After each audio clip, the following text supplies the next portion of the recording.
네, 반갑습니다.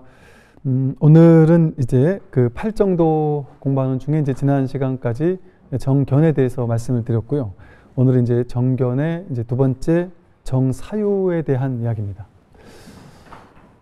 팔정도는 이제 바른 정견을 바탕으로 바른 생각, 바른 말, 바른 행동, 즉 신구의 삼업을 어떻게 바르게 해나갈 것이냐 하는 삶과 직결된 이야기를 하고 있어요. 그러니까 즉 우리가 보통 수행 이러면 염불하고 기도하고 독경하고 뭐 이런 것만 수행인 줄 알았는데 부처님께서 말씀하신 진짜 수행, 그건 이제 중도라고 했죠. 그것이 팔정도로 구현된다 그랬어요. 부처님께서 말씀하신 수행은 바르게 생각하고 바르게 말하고 바르게 행동하고 바른 견해를 갖추는 것, 그리고 그런 삶을 살아가는 것, 그게 수행인 거죠. 그러니까 수행과 삶이 떨어져 있는 게 아니죠. 어떻게 말하고 생각하고 행동할 것이냐, 그게 수행이라는 거예요. 그러니까 이게 우리가 좀 뭐랄까 수행에 대한 좀 본질적인 어떤 개념을 좀 제대로 잡아야 되는 거죠. 그게 이제 팔정도에 있습니다. 이 정사유 이랬는데 바른 사유 이랬잖아요. 이것도 마찬가지예요. 바르게 사유하는 것이 뭘까? 바른 생각이 뭘까? 어떤 특정한 생각을 지어서 이게 바른 생각이야 라고 한다면 그건 바른 생각이 아니죠. 그래서 생각하되 생각이 없는 생각, 그게 이제 정사유예요. 생각을 다 하는데도 불구하고 그 생각에 끌려다니지 않고 그 생각을 실제화하지 않는 거예요. 인연 따라 모든 생각은 인연 따라 생기고 사라지잖아요. 근데 그걸 우리는 실제화해서 끌려다니고 따라다니면서 거기 물들고 오염되거든요. 어떤 분이 그래요. 너무 오랜 그 생각이 만든 그 강박장 이런 것 때문에 너무 괴로운데 그 어느 정도냐고 했더니 이런 얘기를 하시더라고요. 처음에는 이런 걸로 시작했대요. 그냥 문득문득 할 일이 없거나 이렇게 그냥 공허할 때 이래 생각하면 괜히 미래가 두렵고 막연하고 깝깝하고 내가 잘 살 수 있을까 싶고 막연한 두려움 이런 게 있었고, 이렇게 스마트폰 같은 걸 보다가도 뭐 안 좋은 뉴스가 나면 나도 이렇게 되면 어쩌지? 뭐 누가 어떤 병이 있다 이런 얘기를 들으면 나도 이런 병이 나면 어쩌지? 그러면서 막 꼬리를 물고 내가 막 그런 병이 나서 막 수술실 들어가고 그러다 죽고 막 이런 상상을 하면 막 더 두렵다는 거예요. 그런데 누가 봐도 그것은 그냥 신문 기사를 읽다가 그냥 이렇게 일어날 수 있는 생각이잖아요. 누구나, 그죠? 그 인연 따라 일어난 생각이란 말이에요. 근데 그걸 끌려가는 것도 그럴 수 있잖아요. 그죠? 근데 그걸 실제라고 여기면서 두려워할 필요는 없는 거잖아요. 그런데 우리들은 그런 걸로 두려워할까요? 안 할까요? 생각일 뿐임을 분명히 알죠. 그죠? 분명히 생각일 뿐임을 알아요. 그런데도 두려워하죠. 두려워해요. 그냥 두려워하는 게 아니라 몹시 두려워해요. 그냥 여기서 한 생각 일어난 건데 갑자기 우울해져요. 급 우울해져요. 막 그냥. 그분이 그런 식으로 한 생각 일어날 때마다 생각 때문에 막 우울해지는데 지금 돌이켜보니까 그렇더라는 거예요. 그때는 그것도 몰랐다는 거죠. 근데 그러다가 이게 이제 계속되고 계속 반복되니까 비슷한 패턴으로 계속 우울한 생각이 일어나고 그러다 이게 너무 심해지니까 하루 종일 우울해진대요. 강박적으로 생각이 하나 일어나면 그 생각이 맴돈대요. 그러다가 이제는 아침에 눈만 뜨면 곧장 죽고 싶고 곧장 두렵고 온갖 부정적인 생각들이 막 그냥 들끓어서 내가 무기력해지고 살 수가 없대요. 그럼 뭐겠습니까? 그 생각이 또 다른 그런 분별의 생각을 끌어오는 거예요. 그게 계속해서 축적돼 가지고 그걸 자기와 동일시하고 있는 거예요. 그럼 그 우울한 느낌이 일어나잖아요. 두려운 느낌, 불안한 느낌이 일어나잖아요. 그럼 그 우울함, 불안함, 두려움을 나라고 착각하는 거예요. 그러니까 나는 두려워, 나는 불안해, 나는 강박관념이 있어 이래요. 실제 나는 두렵거나 나는 불안하거나 내가 강박인 게 아니죠. 그건 왔다 가는 거죠. 왔다 가는 거예요. 인연 따라 왔다가 가는 건데 우리는 그것을 그 생각을 나와 동일시합니다. 그 생각을 나와 동일시하니까 얼마나 괴롭겠어요. 내가 힘들잖아요. 그 생각이 나잖아요. 근데 하루에 5만 가지 생각이 넘게 일어난다 그래요. 그럼 그 무수히 막 솟구쳐 오르는 그 생각들 하나하나를 다 따라가면서 그걸 다 실제라고 여기면서 거기 힘을 실어주면서 그게 좌절스러울 때 내가 좌절스럽다고 느끼는 삶이란 얼마나 뭐랄까요? 정말 얼마나 비참하고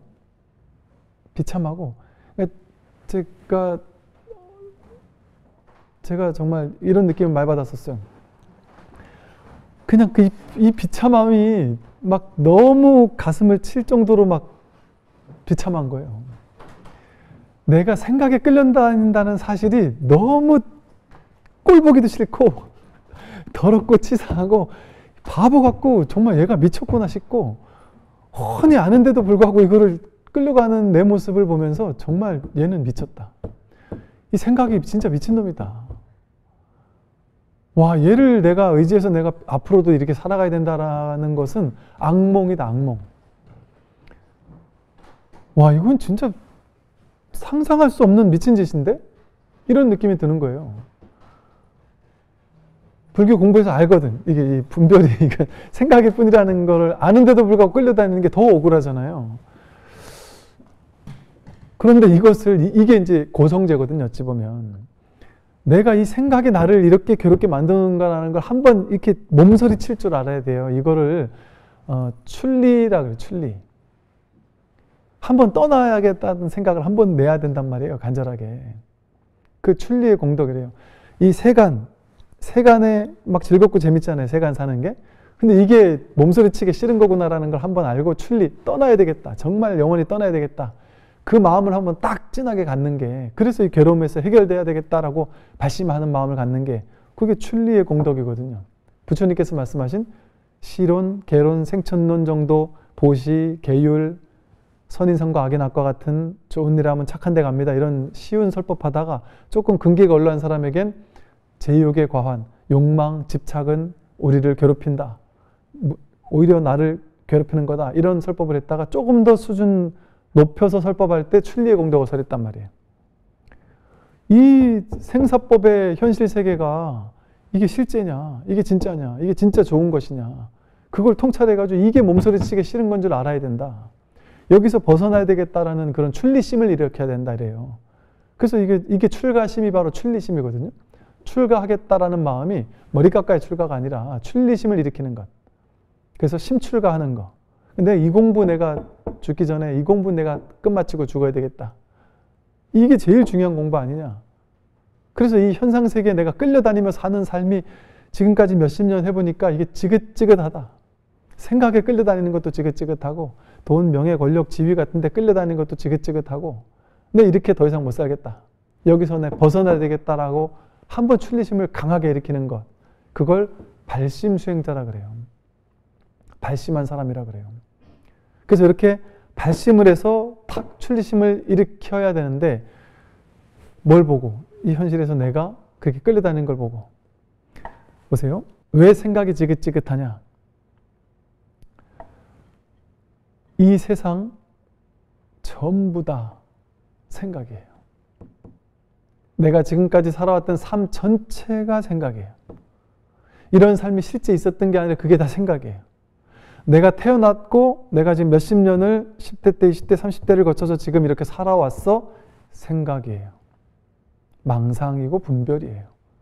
그런 일이 실제 일어났던 게 아니라 이 몸이 나였다, 이 몸이 나다, 이게 생각이에요. 이 몸이 나라는 망상이 있으니까 내가 태어났다라는 망상이 있고 그 망상을 믿으니까 내가 늙고 병들고 죽을 거야 라는 망상이 있는 거예요.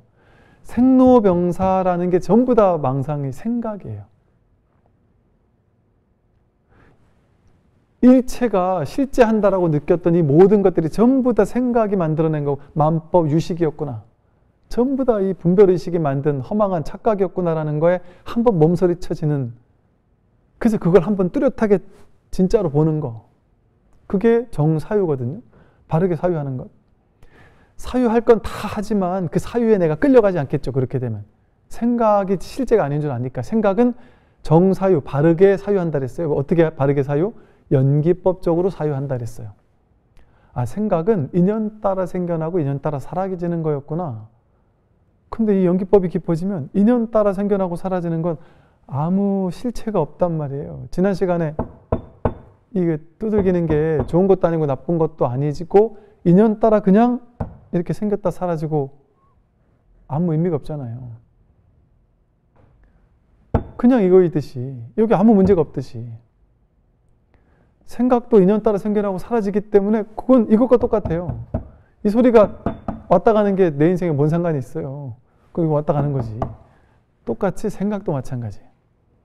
이 생각 일어나고 저 생각 일어나고 그 생각 필요할 때 그냥 써먹으면 돼요. 그냥 있다고 느껴진 이 모든 것들이 그냥 인연 따라 생겨나고 사라질 뿐인 거예요. 이게 그냥 머리로 이해해서 그렇다는 게 아니에요. 이게 실제 이 드러나 있는 이 모든 것들이 정말 정멸인데 가만 보세요. 이게 왜 생각이 아니냐? 한 생각 일으킬 때 그 모든 괴로움, 두려움, 뭐 미래에 대한 막연함, 옛날에 잘못했던 거, 뭐 내일 모레 있을 괴로운 일, 막 온갖 것 지금 여기서 일으키잖아요. 지금 여기서 일으키지 않으면, 그거 한 생각 일으키지 않으면 지금 일이 있나요? 아무 일 없지 않나요? 그냥 고요하지 않나요? 그거 맛보려고 우리가 여행을 가거든요. 본래 한 생각 일으키지 않으면 아무 일도 없다라는 거를 일상에서는 못 느껴요. 왜? 일상은 계속되는 생각이 이어지니까. 왜? 눈, 귀, 코, 혀, 몸, 뜻이, 색상향, 미촉법을 접촉할 때마다 안식, 이식, 비식, 설식, 신식, 의식해서 눈으로 보자마자 분별하고 생각이 일어나고, 귀로 소리를 듣자마자 분별하고, 코로 냄새 맡자마자 분별이 일어나고, 맛보자마자 분별이 일어나고. 근데 제일 큰 게 보자마자, 듣자마자, 생각하자마자 일어나는 분별이에요. 근데 그게 그 분별이 일어나는 데는 나라는 아상애고, 보는 게 나고 듣는 게 나고 나라는 아상이 있으니까 내가 평소에 생활하던 이 생활 반경 속에 있으면 내가 맨날 보던 거, 자식을 안 보면 상관없는데 보면 짜증이 난단 말이에요. 자식이 게임을 하는 거를 안 보고 있을 땐 괜찮은데 게임하는 걸 눈으로 보면 화가 난단 말이에요.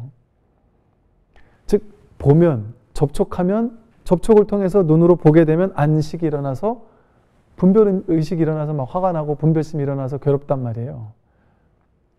그래서 우리가 여행을 떠나가면 어떤 일이 벌어지냐면, 밀라레빠가 여행을 떠나는 것은 깨달음의 반을 성취한 것이다 이랬어요. 근데 실제 그런 일이 벌어져요. 여행을 떠나면 당장 오늘 아침 뭐 해먹지? 점심 뭐 해먹지? 저녁 때 남편 뭐 해주지? 자식은 뭐 해주지? 이런 생각 일단 없죠. 그죠? 나 한 4일, 5일 외국 여행 가니까 나 찾지 마. 알아서 해 하고 미리 준비해 다녀올 거 아니에요. 어떻게든. 다녀놓고 이제 나는 여행을 딱 간단 말이에요. 그러면 일상 소소하게 만나던 사람들이 없으니까 맨날 익숙하게 내가 만나서 처리해야 될 일이 없어지잖아요. 그러니까 좀 분별이 쉬게 되죠.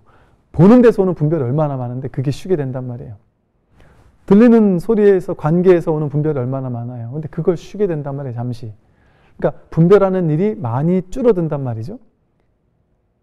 물론 이제 여행 가서도 별 효과가 없는 사람들이 있어요. 그런 사람들이 어떤 사람이냐면 여행 가가지고 자기 생각 속을 걷는 사람이 있어요. 여행지를 걷는 게 아니라 자기 생각 속을 걷는 사람. 제가 인도 갔을 때 하도 참 뭐랄까 귀찮게 쫓아다니는 분이 있었는데, 이 양반이 젊은, 저보다 몇 살 나이도 많은 남자분이었는데 계속 쫓아다니면서 뭐 이것저것 물어보고 막 그러는데 뭐 그것까지는 좋단 말이에요, 그냥. 그런데 보이는 모든 것들을 자기 생각을 가지고 자기 생각 속에서만 하면 되는데 쟤한테 입을 열어서 말을 하면서 중계방송을 하는 거예요. 중계방송을, 현실 중계방송을. 인도 놈들 저 더러워서 못 봐주겠다라고 막 저놈들은 저래가지고 이 나라는 뭐 안 된다라면서 뭐 온갖 불평불만을 막 가득한 말들을 계속 중계방송을 늘어놓는데 내 머릿속의 분별도 감당이 안 되는데 저놈만 머릿속에 있는 분별까지 내가 끌어안고 살아야 된다는 게 이게 쉽지가 않은 일인 거예요. 가지고 또 이게 좀 점잖은 말로 이렇게 이제 야 3일 같이 다녔으면 됐죠 하고 저는 또 제 갈 길 있습니다 하고 하자는데 아니라는 거야. 계속 쫓아다니까 이 참 불편하더라고요.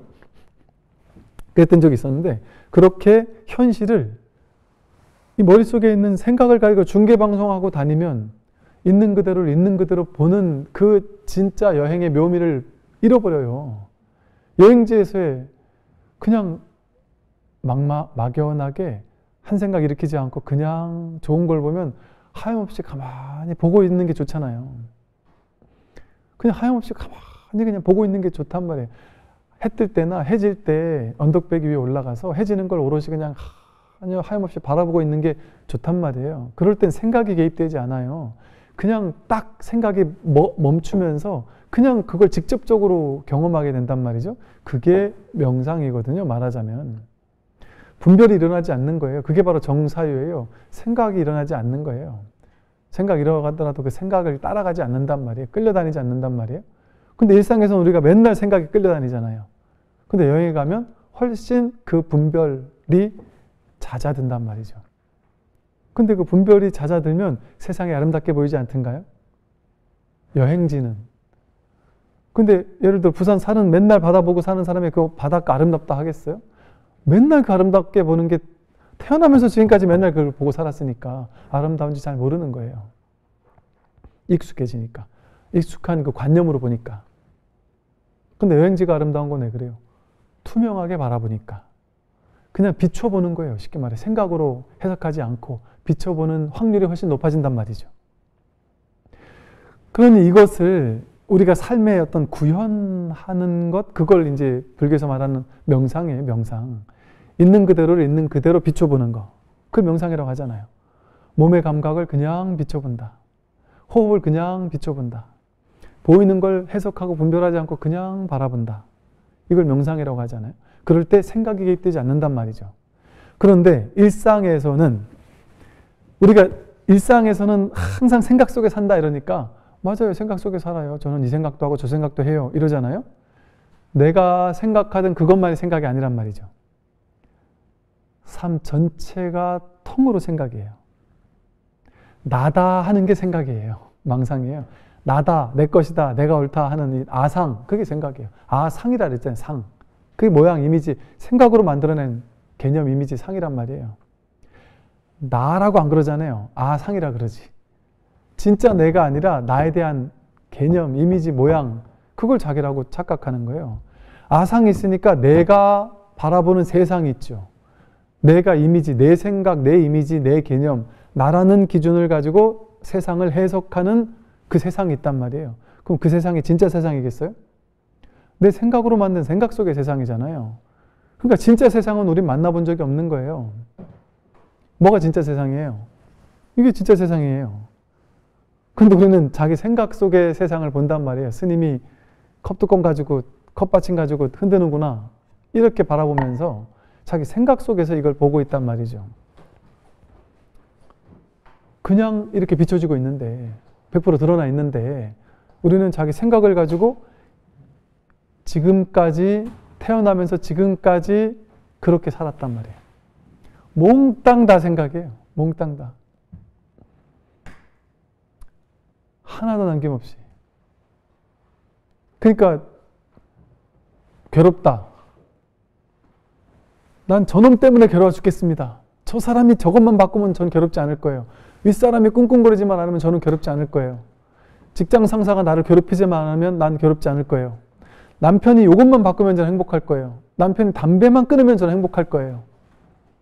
자식이 내 말을 조금만 잘 들으면 행복할 거예요. 공부를 조금만 잘해도 더 행복할 텐데 다 뻥이에요. 다 가짜예요. 다 거짓말이에요. 100% 거짓말이에요. 자기 생각이 만든 거예요. 그게 다. 생각이 만든 거예요. 만약에 생각이 만든 게 아니라면 남편이 담배만 끊어도 행복할 텐데 그게 진실이면 담배 피는 남편 옆에 있는 아내들은 다 괴로워야 될 거예요. 근데 다 괴롭습니까? 그걸 인정해주는 아내들도 있단 말이에요.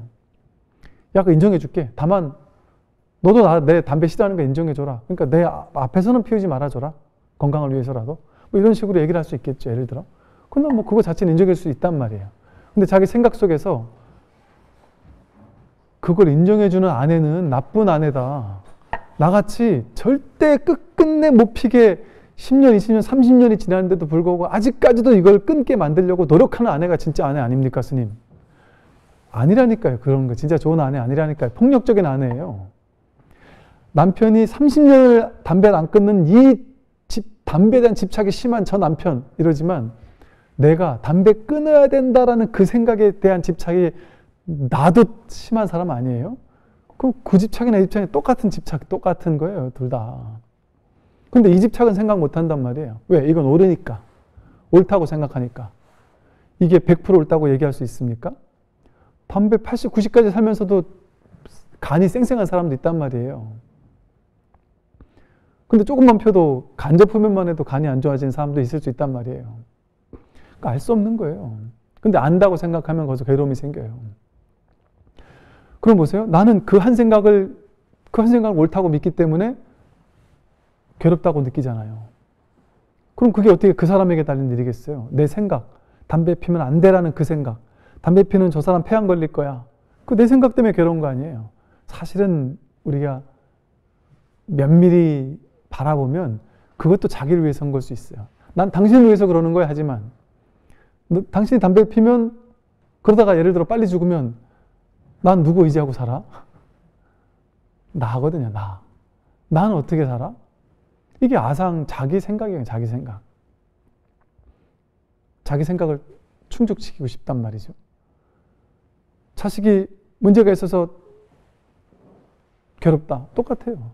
자기 생각이 그렇게 만든 거예요. 돈이 없어 괴롭다? 돈 문제가 아니에요. 자기 마음의 문제지.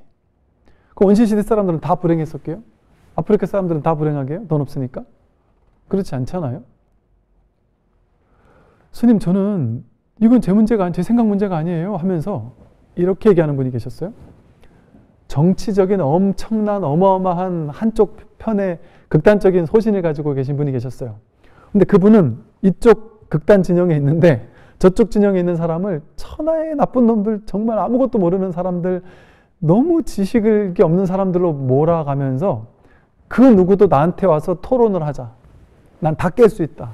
똑똑해요. 아는 것도 많고 누구도 오면은 논리로 다 깰 수 있다는 거예요. 그런데 이 사람에게 어떤 모습이 있었냐면 저는 전혀 고집이 없어요. 집착이 없어요. 저는 그냥 옳은 것을 따를 뿐이에요. 옳음, 정의, 올바른 걸 따르는 사람이에요. 전 저 사람들이 올바르게 하면 저는 이렇게 미워하지 않죠. 저 사람 올바르지 않기 때문에 싫은 거예요. 저는 옳고 그 견해가 너무 강해서 그게 아니라고 아무리 얘기를 해도 이게 잘 쉽게 안 먹혀 들어가더라고요. 저 사람은 절대적으로 틀렸다라는 그 생각이 자기 생각이 만들어낸 견해거든요. 견해. 그러니까 저걸 누가 만들었어요? 내가 만들었단 말이에요. 그러니까 삶 전체가 내가 늙고 병들고 그러니까 아까 말한 걸 하면 그 정치인들이 잘못하지만 않으면 전 행복할 거예요. 그럴 수가 있나요? 옛날 조선시대 때부터 파가 나뉘어가지고 정치를 하는 거는 어느 나라가 다 그랬단 말이에요.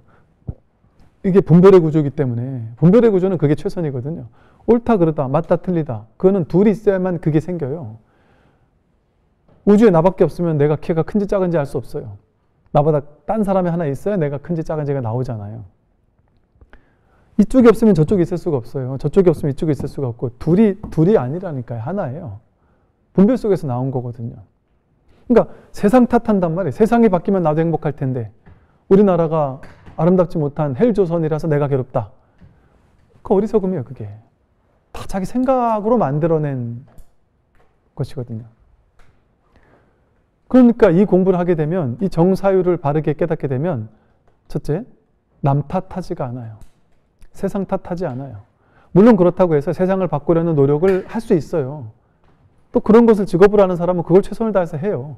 그런데 정말 지혜로운 사람은 보수일 수도 있고 진보일 수도 있어요. 정치할 수 있어요. 그러나 보수이면서도 지혜로운 절대적인 어떤 실체적인 관념 없이 마음을 열고 저 사람들과 대화를 할 수 있겠죠.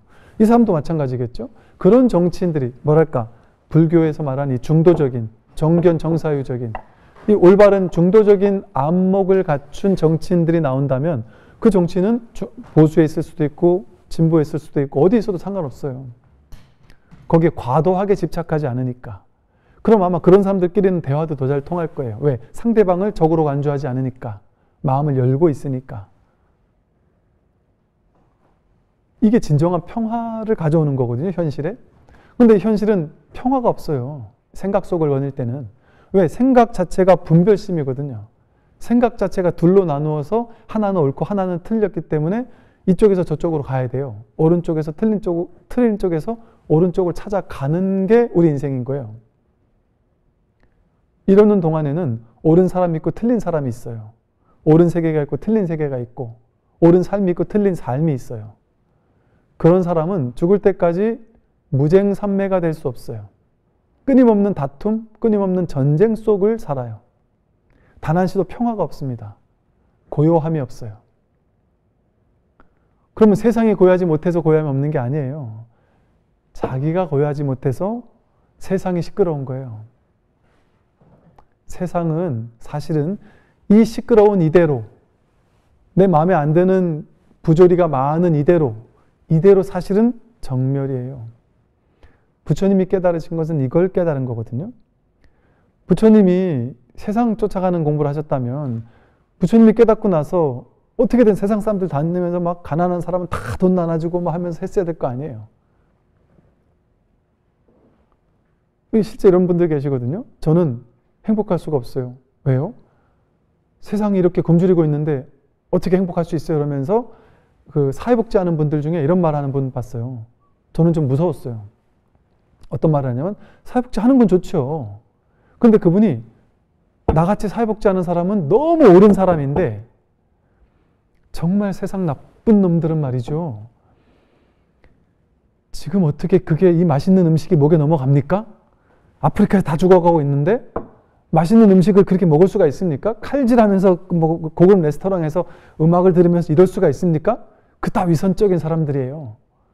아프리카에서 다 죽어가는 사람들 외면하는 사람들 아닙니까? 하면서 막 거품을 물면서 그러면 하나하나 따지고 들어가면 본인도 사실은 대한민국에서 하는 이 자체의 풍요로움을 누리고 살고 있거든요. 50보 100보지. 그런 생각은 할 수 있죠. 그래서 더 좋은 사회를 만들려고 노력할 수 있죠. 근데 그것만이 절대적인 선이라고 생각하면서 그것만이 절대적으로 옳아서 그러지 않는 사람은 다 잘못됐다고 생각하면 그 사람은 아마 부처님도 욕할 거예요. 안 그렇습니까? 부처님이라고 힘든 사람을 어떻게든 막 그냥 막 매일 울고 있어야 되죠. 왜냐하면 지금도 힘든 사람 있을 테니까 맨날 눈물이 그치지 않아야 되죠. 그게 자비라면. 그게 자비가 아니에요. 진짜 자비는 동체대비심이에요. 그 모든 것이 여러분 노자에도 그런 말이 나오거든요. 그 노자는 그 일체 모든 존재를 모든 존재를 그냥 이렇게 종이로 만든 강아지처럼 본다. 추구처럼 본다 이래요. 종이로 만든 강아지 이게 불에 타든 물에 젖든 뭔 상관 있어요. 칼로 자르든 뭔 상관 있어요. 종이로 만든 강아지인데. 그런데 성인은 도는 사람들을 그렇게 본다는 거예요.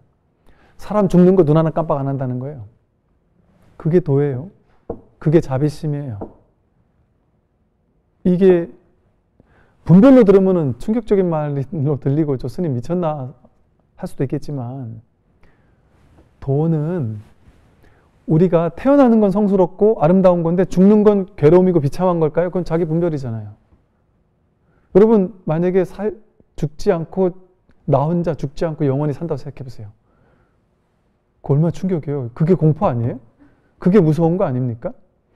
죽는 건 자연스러운 거죠. 아름다운 일이죠. 태어난 누구나 다 죽으니까 그건 진리죠.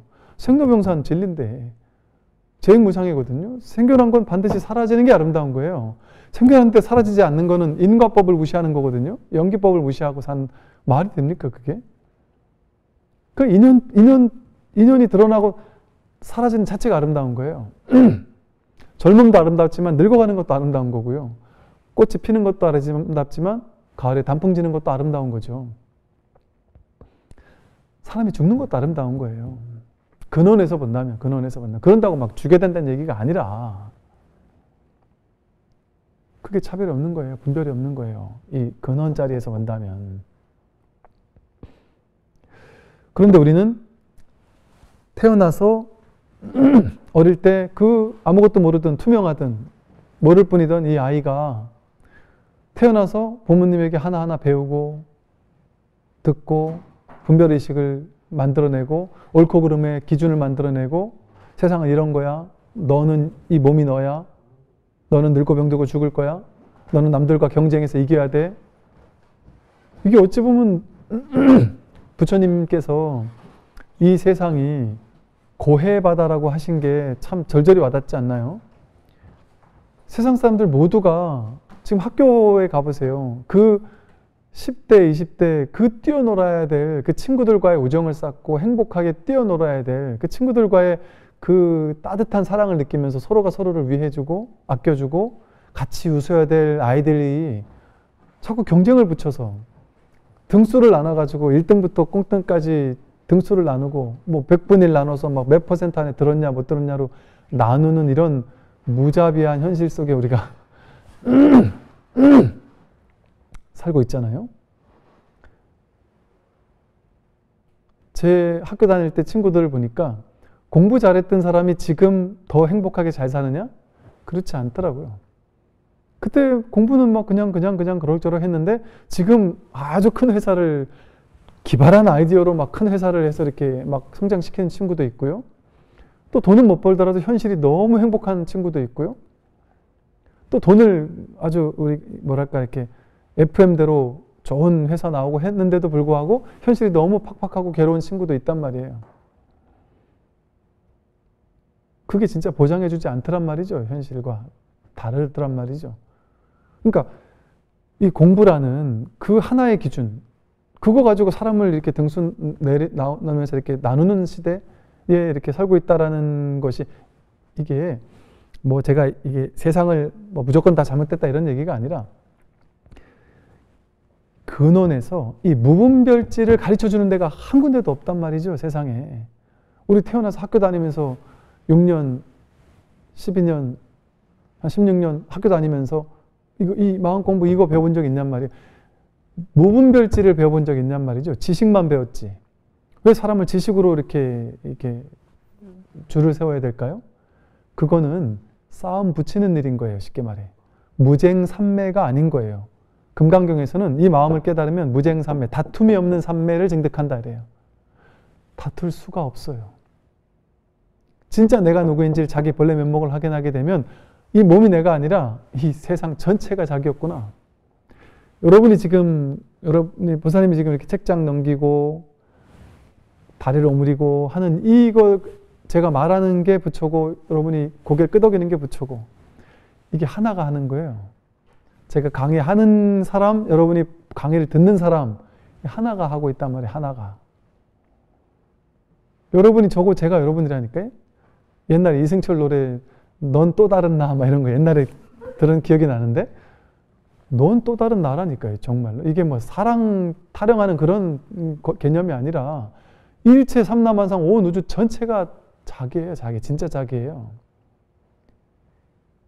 이거를 가슴으로 깨닫게 되면 일체의 어떤 존재에 대한 어떤 자비심, 그 동체 대비심이거든요. 그 일체의 모든 존재에 대한 어떤 다르지 않다라는 어떤 연대감? 다를 수가 없어요.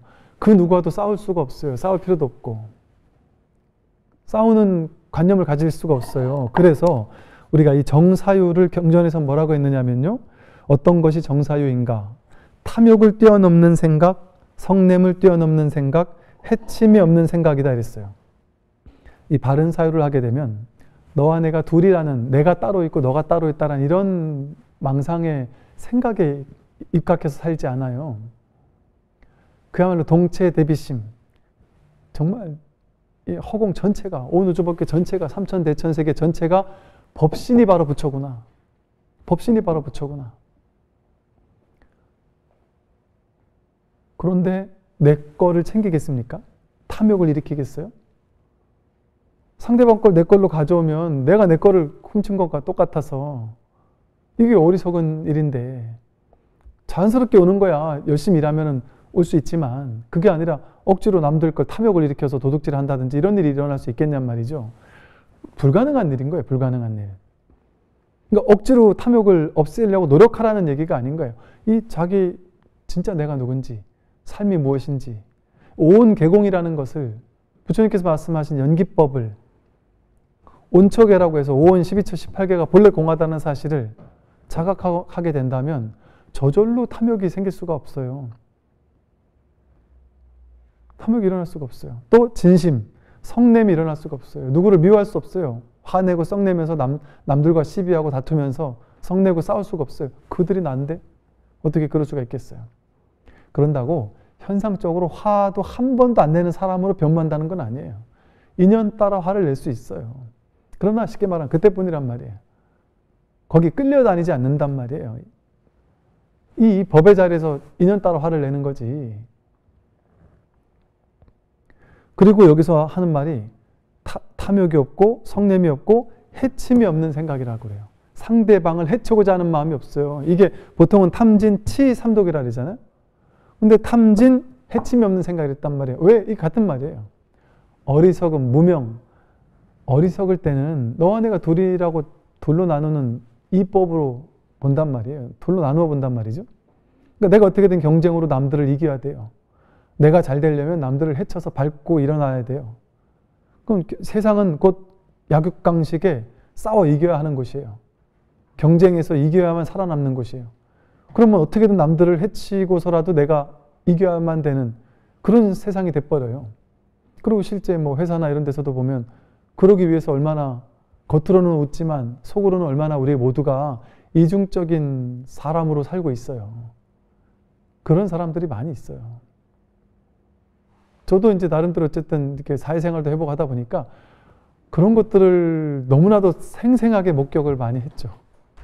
겉으로 성스럽게 보이는 사람들이 속으로 얼마나 자기 개인의 이기적인 생각을 챙기느라고 상대방을 헐뜯고 해치려고 하고 무자비한 어떻게 사람으로서 저럴 수가 있지 해서 옛날에는 그런 모습을 보면서 되게 좀 충격적이었어요. 충격을 받았고 삶에 대한 회의감도 느껴지고 사람에 대한 어떤 믿음이 생기지 않고 와, 이런 사람들이 겉으로는 다 웃으면서 살고 있다라는 것이 되게 좀 충격이었어요. 물론 사실은 엄밀히 말하면 이런 걸 모르고 살았어요, 그동안. 그냥 저는 이제 어찌 보면 한동안은 힘들 때도 있었지만 이 마음 공부한 불교 공부를 한 이후로는 한동안은 되게 행복하게 살았던 것 같아요. 이 공부하는 게 너무 좋아서 다 좋았던 것 같아요. 또 이제 스님한테 누가 시비 걸겠어요. 그러니까 다 잘해주는 분들밖에 없어서 다들 좋았어요. 사람이 너무 좋았어요. 근데 이제 가만히 세상을 이렇게 통찰해보고 주변 사람들을 돌아보고 살아온 삶을 이렇게 되짚어보면서 뭔가 이렇게 내가 기존에 살던 틀에서 이렇게 한 발짝 나와가지고 이렇게 보면서 아, 내가 진짜 너무 순진하게 생각하며 살았었구나라는 걸 문득 이렇게 깨닫게 된 계기들이 좀 몇 번 있었어요. 그러면서 한편으로는 와, 사람이라는 존재가 아, 이렇게 무서울 수 있구나. 이렇게 자기밖에 모르는구나. 그런 어떤 서글픔 내지는 그런 게 있었지만 또 다른 한편으로는 이게 서글픔이라기보다는 그들이 미워진다기보다는 그들이 밉기는 밉지만 그게 미움에서 멈추는 게 아니라 너무 안쓰러운 거예요.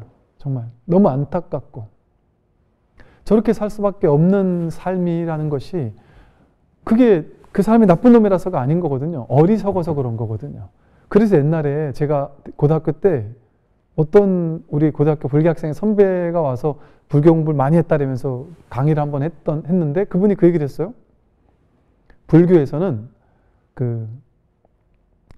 나쁜 짓 하는 걸 나쁜 놈이라고 보지 않고 지혜롭지 못한 걸 나쁜 놈이라고 본다. 뭐 이런 식의 얘기를 했어요. 그때는 좀 이해가 안 되더라고요. 나쁜 짓 한 게 나쁜 놈이지.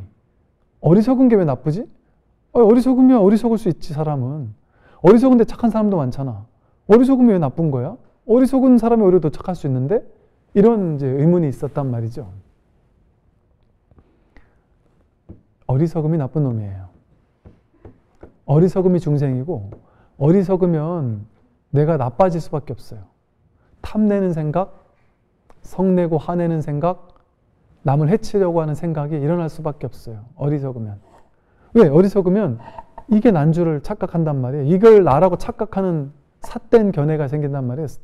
사유를 제대로 못해요. 바르게 생각을 못해요. 그러니까 현실에서 삿된 생각을 할 수밖에 없는 거예요. 성내는 생각, 욕심내는 생각, 남들 해치려는 생각. 왜? 나를 중심으로 탐진치 삼독이 있으니까. 그게 어리석음이잖아요. 그 나라는 어리석음이 있으니까 내가 세상을 살게 되니까 내가 어떻게 살아요? 남들 어떻게 하면 밟고 일어나서 해쳐서라도 내가 잘 될까? 저 사람 돈을 어떻게 하면 내가 좀 어떻게 해볼 수 있을까? 예를 들면 사기칠 수 있을까? 에서부터 시작해서 나쁘게는 뭐 가족 중에 누가 잘 나간다 이러면 어떻게든 좀 도움받을 수 없을까? 뭐 그러니까 이런 거에서부터 시작해서 근데 그런 사람들이 다 나쁜 놈이라서 밉다라는 게 아니란 말이에요. 나쁜 놈이라서 미운 게 아니라 안타까운 거예요. 그게 우리 모두의, 저를 포함한, 저도 마찬가지죠. 제가 뭐 완전한 지혜, 완전한 동체대비심이 뭐 다 깨달았겠어요. 아주 부족한 사람이란 말이에요. 저를 포함한 우리 모두가 안타깝고 안쓰러운 사람들이에요. 참 측은하고 불쌍한 사람들이에요. 그래서 우리가 이 법을 공부해야 되는 거예요. 이 공부를 해야 되는 거예요. 이 공부를 해서 깨닫는 것만이 진정한 자비심이 무엇인지, 그래서 모든 사람 한 사람 한 사람이 바른 정사유를 가지고서는 올바른 생각을 하고 산다면, 남을 해치지 않는 생각을 하고 남들을 욕심내지 않는 생각을 하고 또 남들에게 성내고 화내지 않는 생각을 하면서 살아갈 수 있다면 세상이 얼마나 아름다운 세상이 되겠습니까? 이게 내가 아니고 정말 전체가 나라는 생각이 들면 세상을 아름답게 바꾸고 세상 사람들을 괴로움에서 구제하고자 하는 게 내 일이 돼버려요. 남들의 일이 아니에요. 제가 남들 도와주려고 막 여기저기 다니면서 중생구제를 위해서 애쓰십니다. 그런 거룩한 생각 없기 때문에 하는 게 아니에요. 내 공부하는 거예요. 그냥 내 일이에요. 사실은 이것이. 오늘은 여기까지 해서 정사유에 대해서 설명 마치도록 하겠습니다. 성불하십시오.